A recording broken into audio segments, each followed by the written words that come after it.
In this video, I'll guide you through how to create a Docusign document from start to finish so you can send files for secure electronic signatures with confidence. Whether you're sending a contract, a form, or any document that needs a signature, the process is very similar, and we'll walk through each part together at a comfortable pace. First, you'll want to log into your Docusign account. Open your web browser and go to the Docusign website. On the homepage, look for the option to sign in, then enter your login details and access your account. Once you're logged in, you should land on your main dashboard where you can see recent activity and options to start something new.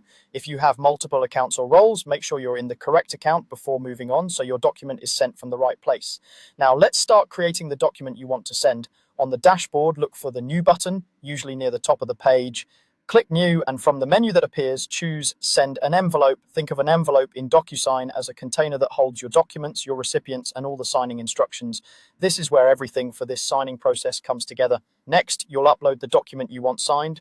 On the Send an Envelope page, you'll see an area where you can either click to upload or drag and drop files. Choose the option you prefer, select your file from your computer, cloud storage, or other connected services, and wait for it to fully upload.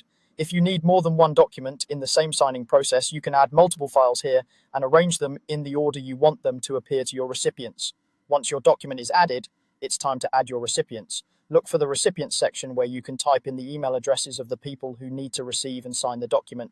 For each recipient, you can also add a name and set their role, for example, whether they need to sign, just view, or receive a copy. If there's more than one signer, you can set the signing order to control who signs first and who signs after. This is helpful when approvals need to happen in a specific sequence.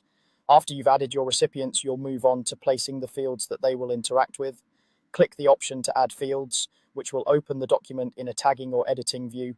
On the left side, you'll see tools for different types of fields, such as signature, date, and text. Drag a signature field onto the document where you want the signer's signature to appear. Then drag a date field to the place where the signing date should go. Use text fields for any information you want the signer to type in, like their title, address, or any other details.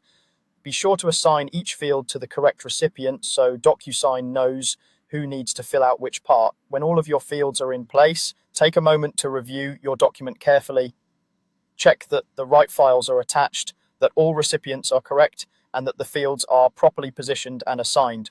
This is your chance to catch any mistakes before sending. Once everything looks good, you're ready to send your envelope and let Docusign handle the rest of the signing process.